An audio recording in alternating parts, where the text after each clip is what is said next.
Yeah. You can share it on yours. Hey guys, this is Troy coming at you tonight. I got one of my friends, Nate. Nate, we're gonna share a little bit of about what we got going on and stuff. Nate gonna drop some value tonight. We're gonna put some stuff out that we truly believe that's gonna help people take their life to the next level, guys. Nate actually wrote a book, Life is Rich. I dived into it, but what I want you guys to understand from this. A lot of you guys see me on Facebook a lot. A lot of you guys have got messages from me on Facebook. But it's nothing like picking up the phone and talking to people. Nate shot me a message. He said, call him. I didn't hesitate to pick up the phone. Me and Nate stayed on the phone for about an hour, guys. And this guy has a lot of great value that he actually can bring to the marketplace. So I'm going to actually have Nate tell you a little bit about himself, and then we're going to get into it. So there you go, Nate. Introduce yourself to the audience, brother. All right. Man, what's good, Troy? I appreciate you for having me on tonight. Always delighted to just engage with just sharp people, man. You know, we're a direct reflection of the books we read and the people we associate with. And great minds discuss ideas, average minds discuss events, but small minds discuss people. And so to that end, my name is Nate Scott. I'm the author of the book, Life is Rich, How to Create Lasting Wealth. It's a principle-centered, biblically based leadership program focused on personal growth and entrepreneurship, specifically written to address the fact that 77 million baby boomers are retiring and facing a cash flow danger, that 66 out of 100 people age 65 earn less than $30,000 of retirement, that 47% of people say if they had a $400 emergency, they'd have to sell something or borrow money to address it, and 78% of people living paycheck to paycheck. It's about how to think versus what to think. How to think versus what to think. And that's a process that I developed as an infantry officer and ranger, and taking my soldiers into battle, knowing if I got killed on the battlefield, the mission would still have to take place. Now, how did I end up there? Well, I'm from a small town outside of Savannah, Georgia. And my desire coming out of high school was to play college basketball. When that scholarship fell through, I turned down my academic scholarships, enlisted in the Army, because I was set on that goal of playing college basketball. And that was such a pivotal point in my life, because it was an opportunity for me to really see for myself what my character was like, because I didn't take the path of least resistance. I was okay with saying, you know what, let me go continue to work on my game, get my body up. And so I enlisted in the Army. So I got to Germany, and as soon as I got to Germany, I immediately enrolled in college courses, continued to play sports. And as a result of that, one of my professors, her husband was a West Pointer. She knew my company commander, and they approached me about the idea of going to West Point. In fact, you can actually see her many times on my timeline, Miss retired Colonel Renita Minihurt. Renita is the one that actually approached me and really exposed me to an opportunity, because she saw something within me. Well, it's an interesting time in my life, because I had just really got exposure to Malcolm X. And my life was forever changed, because it really exposed me to some things that I just never was exposed to as a small guy, small town boy growing up in Georgia. You know, I've always known of Martin Luther King, but I never knew about Malcolm X. And so as soon as I got my unit, I found myself picking up the autobiography of Malcolm X, and that forever changed the dynamics of who I am, and really helped me to come into my own. And the fact that she approached me with this idea of going to West Point, initially I didn't think that she was going to follow through, because we came from different worlds. She was white, I'm black, she was older, I'm young, and didn't think we had anything, but she saw something in me and she extended that opportunity. And although I had no intentions of going, I said, you know what, let me just put the paperwork in and push it through. Well, Desert Storm came up, found myself as a young 19-year-old soldier being deployed, and that was life-changing as well, because imagine being shipped off to a foreign land and not knowing whether or not you're going to make it back. I found myself going around my room with a video camera and speaking into the camera and talking to my family and saying, hey, I don't know if I'm going to make it back, but you can have this TV, you can have my ring, you can have my watch, and just divvying up things, because I didn't know whether or not I was going to make it back. In Desert Storm, one night, as I was on perimeter patrol, I said, Lord, if you allow me to make it back, I'll never waste a day of my life. That vow that I took is a thing that drives me and has always driven me. When I got back from serving, I came back to Germany, got my orders to go to United States Military Academy Prep School. And on February 26, 1992, at 10:30 a.m., I did a Benjamin Franklin T. I wrote out the pros and the cons. And I made a decision to go to West Point because I looked at it as a stepping stone, something that would open up other doors for me. And it was truly an experience that I'm so glad that I took, because it put me around some extraordinary people. And it also gave me an opportunity to once again see what I was made of. And, it wasn't easy, but I pushed through. And I'm excited to tell you that I graduated as a regimental commander. There's a brigade of 4,000 cadets, 1,000 per regiment. And I held the distinction of being one of those regimental commanders, and graduated branched infantry. The week I graduated from West Point, I got introduced to the world of personal growth and development and entrepreneurship. And that forever changed my life. Wow. I tell people as I speak around the world, take away my West Point degree, which is in engineering and sociology. Take away my MBA from George Washington University. Take away my financial planning background from Georgetown University. When I learned to pick up books and go to seminars and be around successful people, because I was exposed to the industry of network marketing, it forever changed my life. Now, in 25 years, I joined a company because of the opportunity.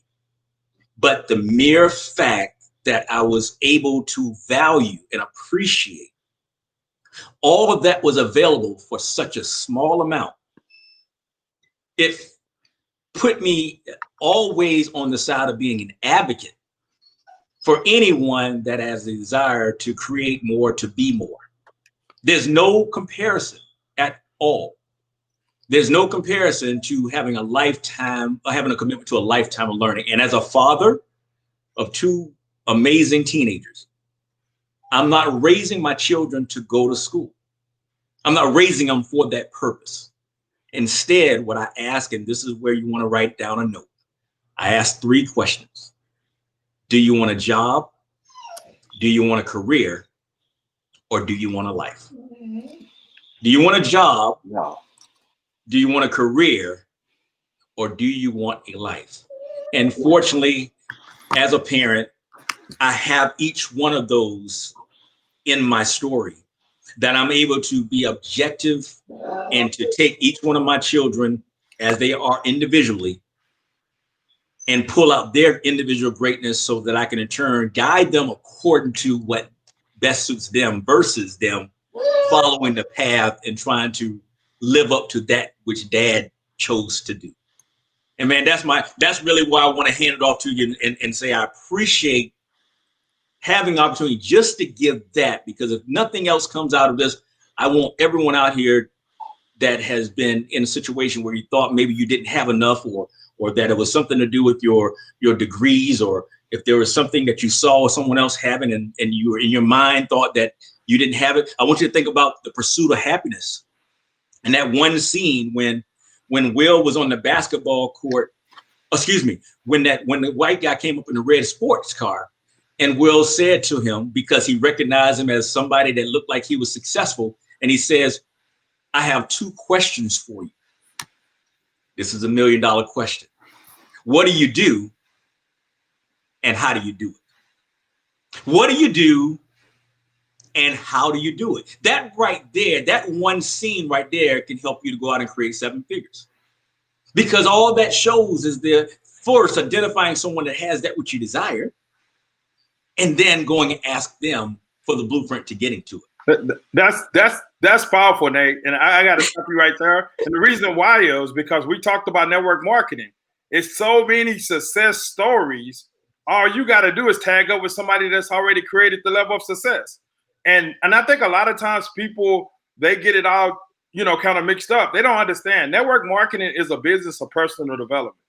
Any leader that's going to create any type of like 7 figures or strong 6-figure income yearly, they have worked on themselves. They read books. They went to seminars. I shared with you my story, Nate. I grew up a little different. I did play basketball, but I didn't have no scholarships and nothing like that. I was pretty decent, though. I saw your picture. But anyway, I grew up with dyslexia. You know what I'm saying? I was dyslexic, so I was struggled reading and stuff, words moving on books, right? But you know, I knew I was always good with my hands because that's what I was told. So when I graduated from high school, I went to school to be a mechanic, you know, but I ended up being an electrician. But then I got introduced to network marketing. And when I got to introduced to network marketing, it was the same as you. I got introduced to be around very successful people. You know, I started reading books, going to seminars, and it started changing me internally. You know what I'm saying? So I was talking to a friend of mine not too long ago, and he was like, Troy, you totally different than you was a month ago. And I told him, I said, because I'm steady growing. I said, what you see today, when you see me again next year, I'll be a completely different person. Maybe in the next 90 days, I'll be doing something completely different, or sounding different, or talking different. So, you know, I've dived into your book, and I'm encouraging you guys. The website is at the bottom. Make sure you grab this book. It's powerful. I was going to really get into it last night, Nate, but I had some people who was calling me because end of the month, you know the way it is. But what inspired you to write this book, Nate? Oh, great question. Great question. And I want to make sure that everyone that's out there listening, my natural positioning is as a strategic leadership coach. And so I'm always committed to always delivering value. And so I'm going to oftentimes go against the grain to what maybe people are oftentimes exposed to in network marketing, because I'm not the network marketing guy. But what I am is a leader, and I am an entrepreneur. And I'm going to talk to you guys from the vantage point of those two positions, a leader and an entrepreneur. Because the truth of the matter is, many times people are bestowed with the title of leader, but they, in fact, were not in network marketing. They would not be a leader in any other field. And that's one of the bad parts right there, is oftentimes people have and it can hurt people that are very talented, stay at a place and think that it's not for them, when all actuality, they just haven't gone through the process yet to elevate to get to that point.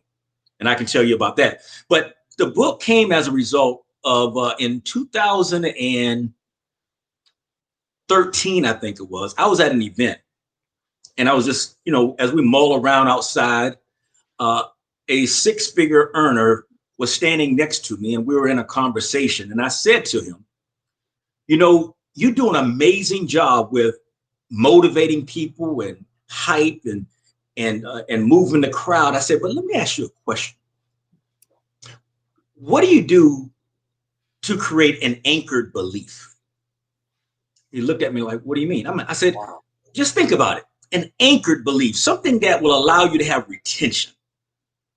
What are you doing that goes beyond the rah-rah and the fluff that in turn keeps people only getting the sugar high, but nothing of substance? He was still quiet because he'd never been exposed to that type of a question. You know, ask the right question, you get the right answer. And I said, let me tell you, let me give you some tips. I said, the thing that you can do is educate people on why what they're doing is a necessity. Not just an option, but why it's imperative that they commit themselves to creating a sustainable income stream, i.e., residual income that's oftentimes spoken about. But let me tell you first, to educate people, but then make sure that you continue to grow and learn and educate yourself, so you can actually then deliver the results that you're speaking of. So don't be like many people that sell something that's not going to be able to be done, but do that. And so I said to him, here's how you do it. The first thing is, you need to just take a macro perspective and understand, here's what's going on in the economy. 77 million baby boomers are retiring and facing a cash flow danger. 66 out of 100 people age 65 earn less than $30,000 retirement. There's a wealth gap that the typical Black family has a net worth of $17,150, whereas a typical white family has a net worth of $171,150. Arm yourself with some facts that are at the macro level that allow you then to come down to the micro level. So on page 21 of my book, I'm doing what I said in a side conversation, because the week after talking to him, he asked me to come on his team call. And that's when I first shared this information just on a conference call with someone. He asked me to come back the following week because of the response. And because of that, I had my research that I wasn't even looking for, because I wasn't trying to do what I was doing. I was just trying to give value to someone in a sidebar conversation. But because I saw the hunger, because it was something that people had not been exposed to, I said, here's my place to be an advocate and to help people to avoid the financial danger no one is talking about. You see, here's what happened for me, Troy, is that as I was leaving the military, I had a 90-day window and this thing called terminal leave between leaving the military and starting a new job, civilian life. I just read Rich Dad, Poor Dad.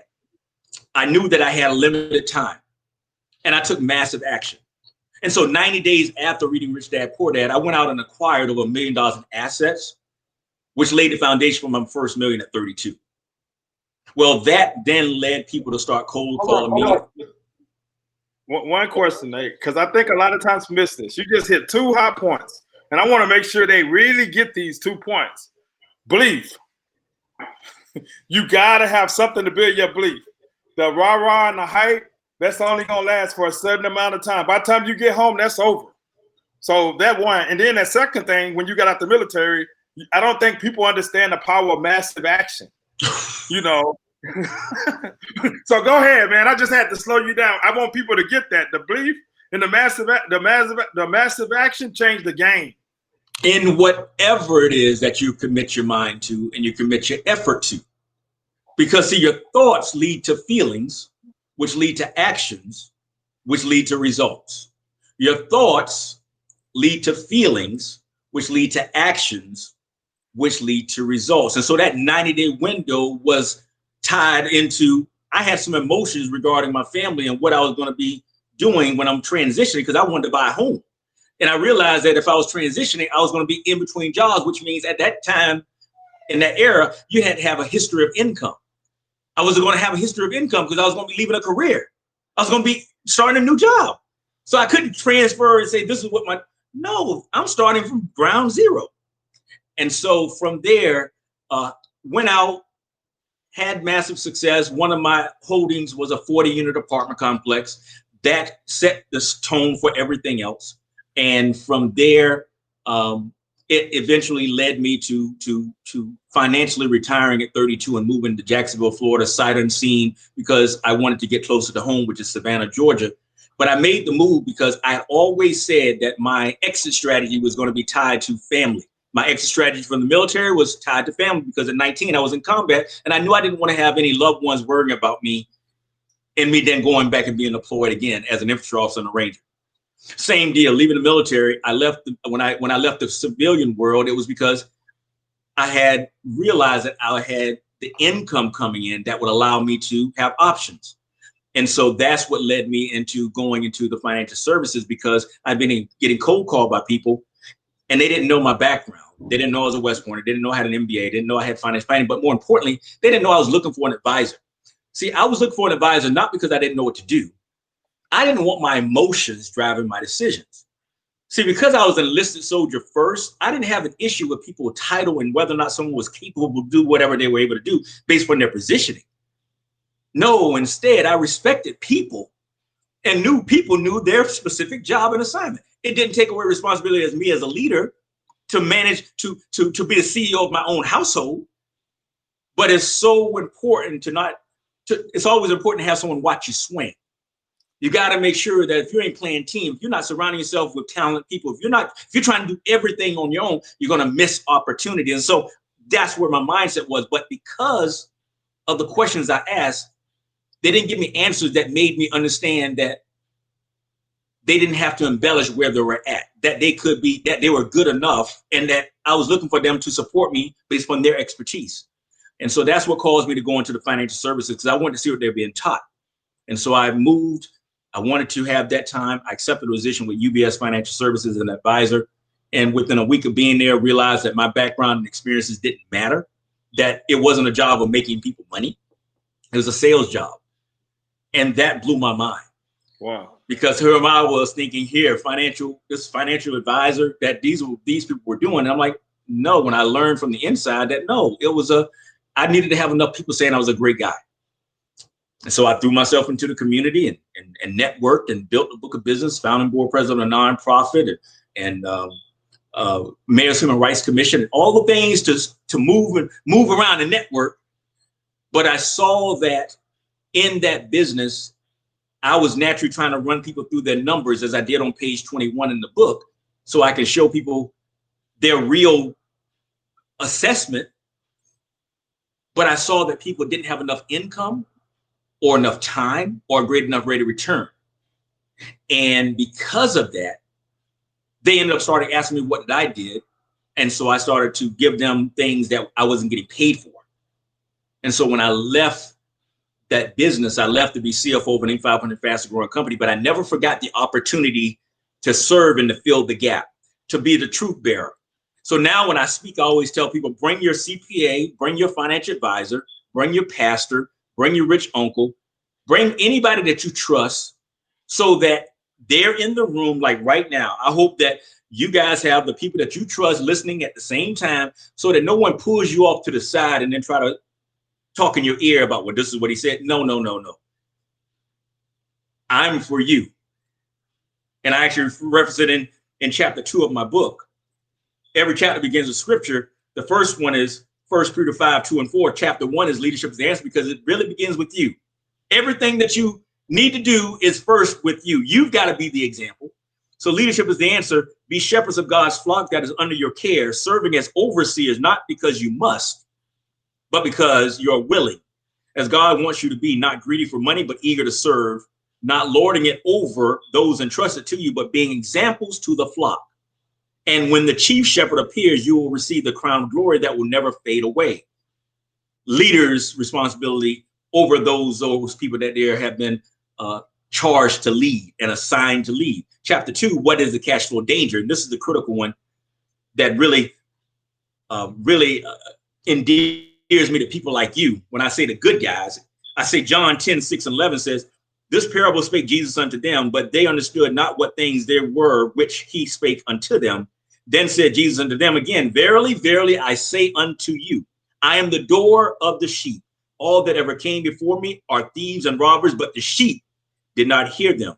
I am the door. By me, if any man enter in, he shall be saved and shall go in and out and find pasture. The thief cometh not but for to steal and to kill and to destroy. I am come that they might have life and that they might have it more abundantly. I am the good shepherd. The good shepherd giveth his life for the sheep. And I wrote a note saying we must learn to recognize the dangers that prevent us from having the life we desire. Oh, man. I've chosen John 10, 6 through 11 to show the distinction between good and bad. For the believer, we are promised the opportunity to have an abundant life. Unfortunately, most people do not know how to recognize an opportunity.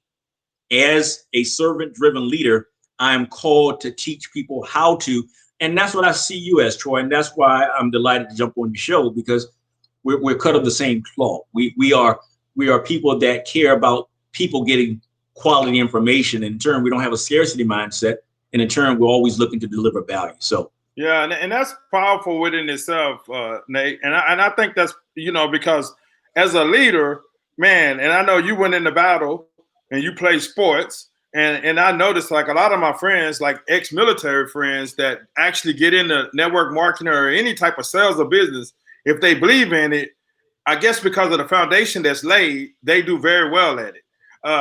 Me, myself, as a leader, like, I got something that's a group me out that I got like a lot of my team on, right? And what I do, Nate, I actually take screenshots of me holding conversations with different people on prospecting, right? And the reason why I do that is I tell my team, because, you're going to get way more no's than you do get yeses, right? I want them to know that I'm not asking them to do something that I'm not doing. You got some leaders say, hey, go out there and do this or go do that. Manager. And they don't do it. I want to show them that, hey, I'm out here right here. I'm in the grind with you. We're working this together. People telling me no, but it's a process. And even from being in business and stuff and, kind of like speaking at network marketing events for companies, now kind of, in network marketing, you understand that your family and your friends are the ones that's really not going to see the big picture. So you got to keep expanding your network, build relationships, just like me and you, Nate. I saw you, like I told you, I scrolled down through Messenger. You messaged me probably like a month before I called you because I had just overlooked it. And I called you and we got on the phone and we got connected. So guys, you see Nate giving you guys so much value. This is the deal right here. If you're not friends with Nate, go send him a friend request. If you got a message, shoot him a message. He will answer it. Guys, get this book. If you're a believer and you trying to build a business or you pursuing to build a business, and I'm not going to even say trying. You going to build a business, get this book because this book is powerful, guys. And even if you're not a believer, get it. But if you're a believer, make sure you get your hands on this book because just from the first 4 chapters I read, it's going to have a real big impact in my life. I've been telling my wife about it. I'm actually going to order another book because my son is like heavily into the scripture. And I know he's going to love this book because he got an entrepreneur spirit. See, like when you talk about your kids, Nate, that's like both of my kids. My daughter, she worked and she got a job and stuff, but she came to me not long ago and she was like, Dad, I think I want to do something else for myself. You know what I'm saying? Because we lay the foundation, but they make the choices on what they want to do. My son, he got that entrepreneur spirit. Remember, I told you he got an e-commerce business where he sells stuff online, right? So, man, I think that's powerful because we truly got to be leaders for our kids. Whatever we do, you guys, Nate already created a huge level of success, owned some apartment complexes and stuff like that, made millions of dollars. That put belief in his kids that they can do the same. So when my kids see me out working, they see me out building a business, me and my wife, Lisa, the more successful this business come, the bigger my kids' belief become that they can do the same. So, I always tell people, so if you're in network marketing, and now I'm talking to my networkers, Nate, if you're in network marketing and you playing small, you need to play big, guys, because it ain't only your life, it's your kids. And it's the people that God has out there for you, waiting for you. But you got to go spread that word because you're not only going to change your life, you're going to change a lot of people's lives. You actually got the opportunity to change thousands of people's lives, but you got to play big. You got to get out of your comfort zone. You got to understand you're going to have some haters, but you can't worry about them. And Nate, before we wrap this up, you got to share the story how you met your wife. I want to share that one, but I also want to share one that I think is the most valuable thing in my book. Now, the book covers Leadership is the Answer, The Cash Flow Danger, It Happened to Me, Become an Entrepreneur, Choosing the Right Entity, Raising Capital, Asset Protection, Protecting Your Financial Privacy, Reducing Your Taxes, Retirement Planning, Residual Income Retirement Planning, Estate Planning, and Life is Rich. Life is Rich means live in fullness every day. Realize I am Christ's heir. We're foundation built on Matthew 6:33, which says, seek ye first the kingdom of God. That's what a non-believer, the seeking part. As a believer, you're covered. Then there's a second part that all things thereafter shall be added unto you. And that's all I want to inspire people to believe, that all things are truly yours because you are an heir. That means spiritually, mentally, emotionally, relationally, physically, and financially. Now, I'd be remiss, though, to have you guys leave here with the whole idea of Nate has it all together or that I haven't had life experiences. And that's where chapter 3 is critical when I said it happened to me. I wrote in the book, and this is the part that's so powerful. I talk about December 2007. I was notified with the company that the company I was among mortgage companies that had filed for bankruptcy. Now, understand, I was a CFO of an Inc. 500 fastest growing company, two years running. We did it twice. That was the last time I had a regular full-time job. For the next 3 years, I was able to survive with very little change in my lifestyle, but then things took a turn for the worst. Lest you think my life has been nothing but roses, I will also tell you that not every deal has been successful. I've lost more than $250,000 on one deal in 1 year. And all I had to show for it was a judgment. My total debt has been over $4 million, and the creditors were calling as if they had my number on speed dial. I've seen my credit score drop from 720 to below 600 in less than 45 days. I've been unemployed or underemployed for more than 3 years at one time and on the verge of filing bankruptcy.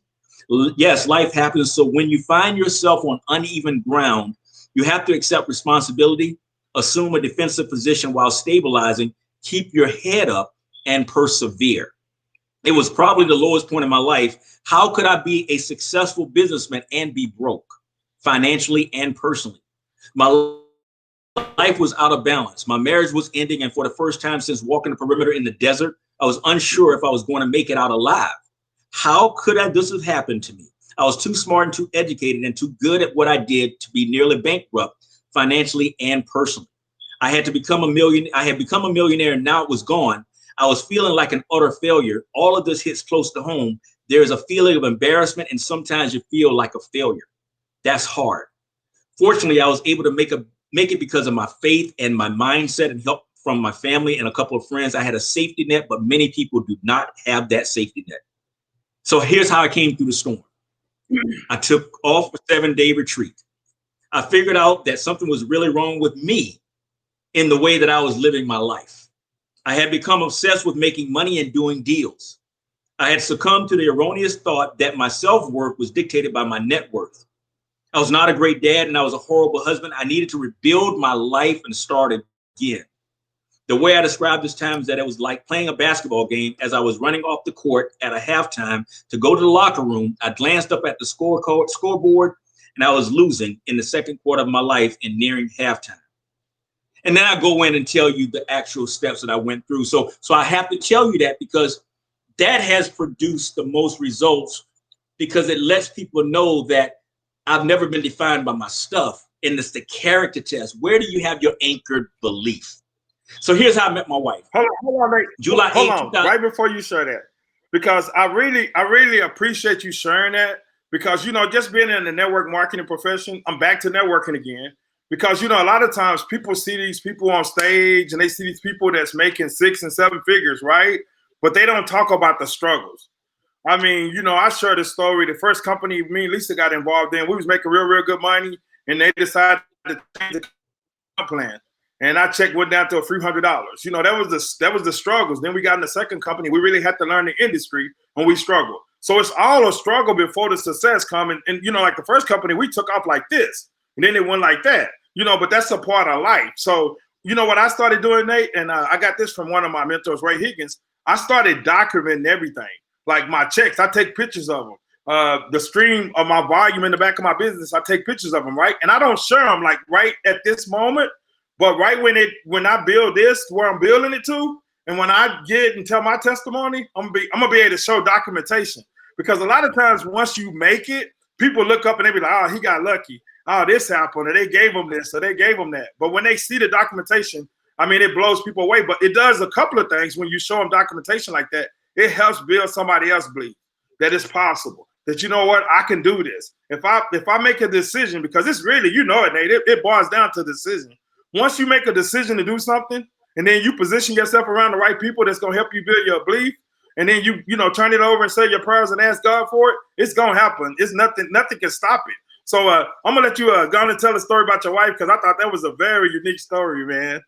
Well, and it speaks to, again, that being on the grind and actually doing and minding your own business. In fact, that's the note I want to write down. Mind your own business. Mind your business. If you're in network marketing, mind your business. What do I mean by that? I mean that these people are independent contractors. Stop acting like people owe you something. Stop acting entitled. Mind your business. Every problem you have can be addressed if you go out and mind your business. Stop getting mad at folk and what they're not doing. Mind your business. Lead by example and inspire people to in turn be their best version of themselves. That's where leadership comes in.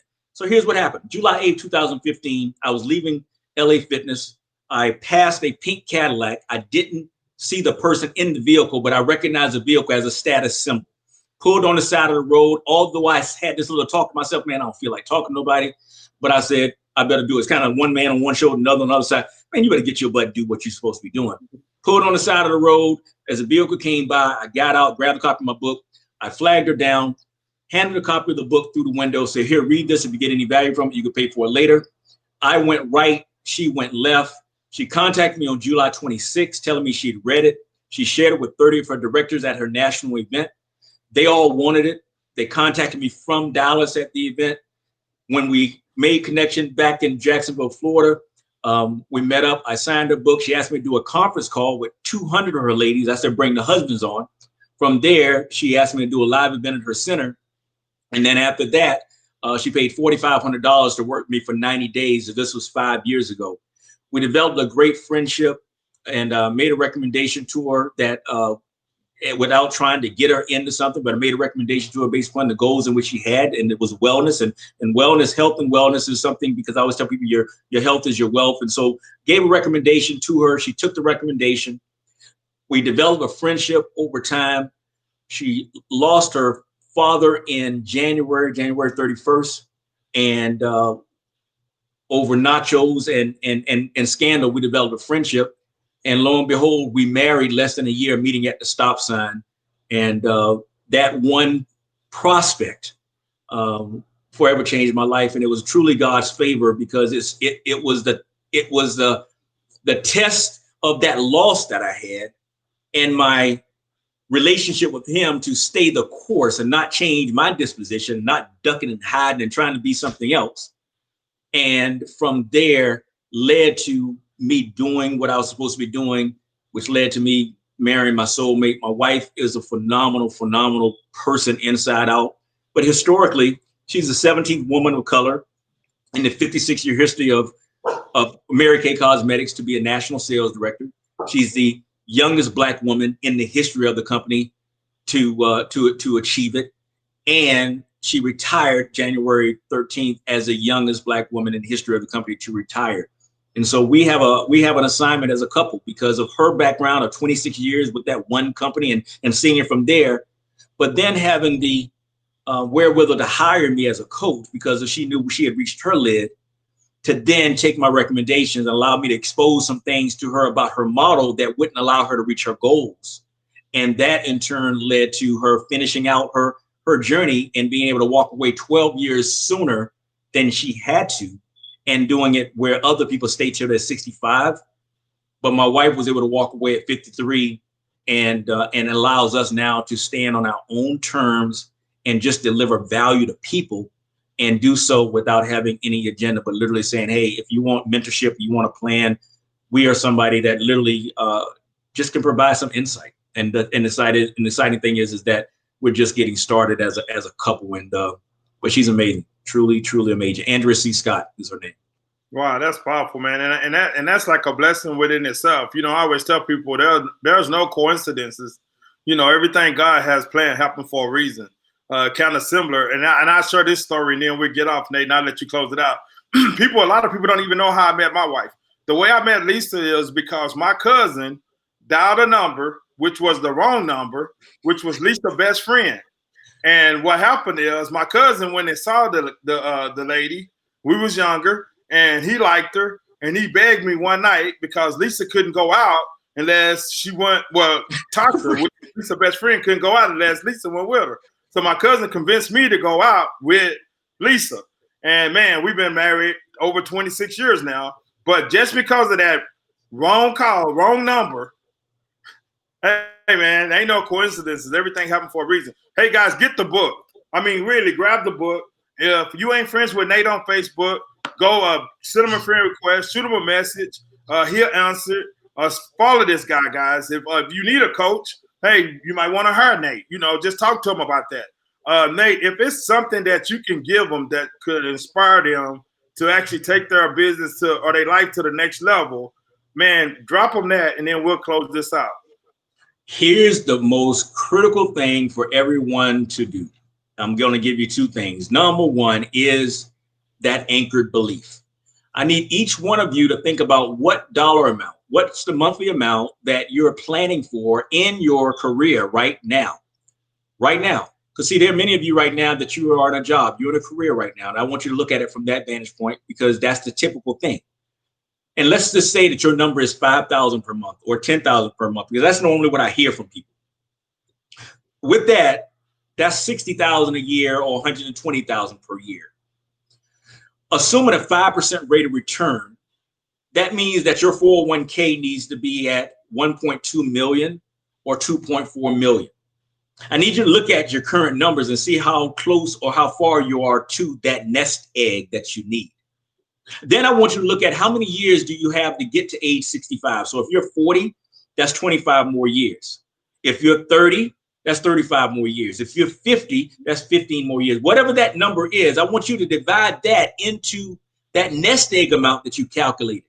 So if you said 5,000 a month is what your goal is that you need to have, and that's what you're thinking you're getting because you're putting your money away and nobody ever showed you that end number that you need, divide the number of years that you have remaining into that. And that's going to give you an annual amount that you need to be putting away starting right now. And then divide that number by 12. That's going to give you a monthly amount that you need to start putting away starting next month. Look at that number, and I want you to think about how do you feel now that you see that number. Most people seeing that number, it makes them sick because they've never been exposed to that fact. Well, here's what I can promise you. Here's what I can promise you. I can promise you that you'll have a better shot, and it'll be worth you taking that shot. A better shot at getting to doing something in this space with someone like me or Troy, someone that's got character, someone of people of integrity. Because again, everybody's not the same. I can only speak about, again, I want you to understand that everything's not the same because leadership does make a difference. I'm saying that if you can make a decision that you need to find a better option, then be open and receptive to evaluate opportunities and look at them not based on what other people have done, but look at it for its viability. And then look yourself in the mirror and say, will you follow through? Because you got a better shot if you commit your effort to learning the process and learning to do a few simple steps consistently over an extended period of time to create whatever level of income that you want to create. If you've got the right vehicle that is truly going to allow a real consumer to buy that product or service on a consistent basis. That's the first thing I want you to do. That will give you the fire to not only get started, but to see it to the end because you got to finish your race. The next thing I want to tell you is your life is a reflection of your habits.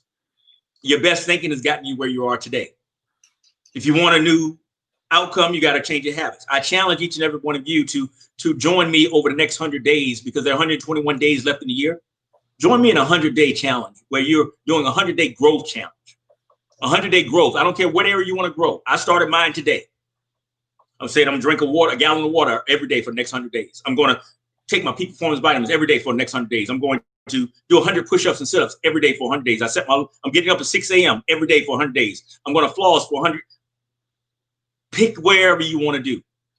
Spiritually, mentally, emotionally, relationally, physically, or financially, so that you can bring about something tangible to create the momentum to go into 2021. Don't wait. Start now so you can get the momentum to create 2021, the outcome that you desire. And here's how you do it. Daily habits done daily build character. I'm your constant companion.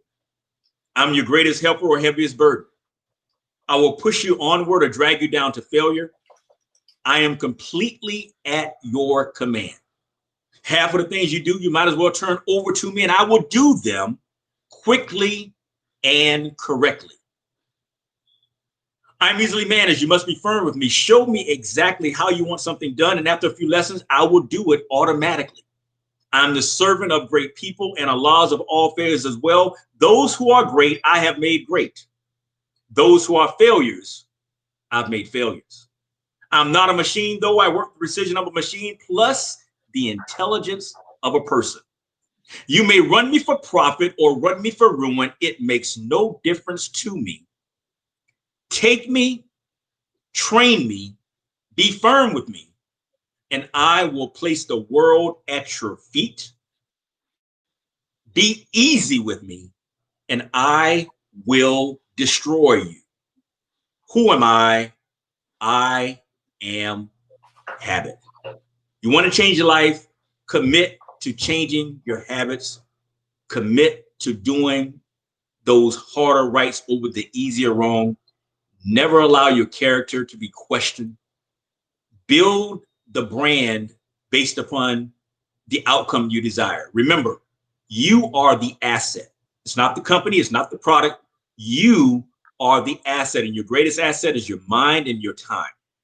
So go out there and choose to live in fullness every day, because you are an heir. Wow.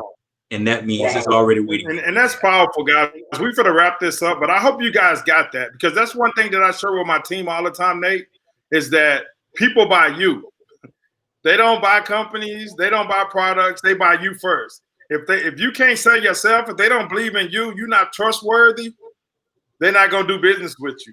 So, I mean, man, Nate, I want to thank you for the bottom of my heart for taking time out, sharing this information. I hope you guys got some valuable information from this. I'm going to say, once again, grab the book.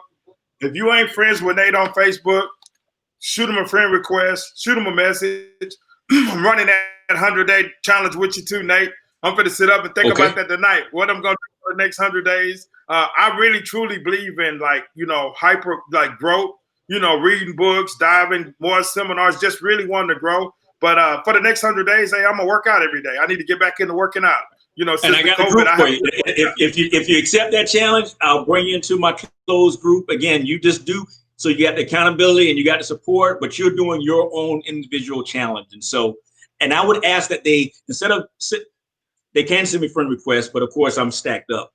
If they like the coaching page at coachingwithnatescott.com, that will allow me then to accept everybody. And that's the reason why I literally just started it. So I would appreciate that. And it's the same thing on Instagram. So, okay. Well, Nate, thanks for your time, man. And all you guys have a great night, and God bless. And I really appreciate you, Nate. I appreciate you, brother. Thank you. All right.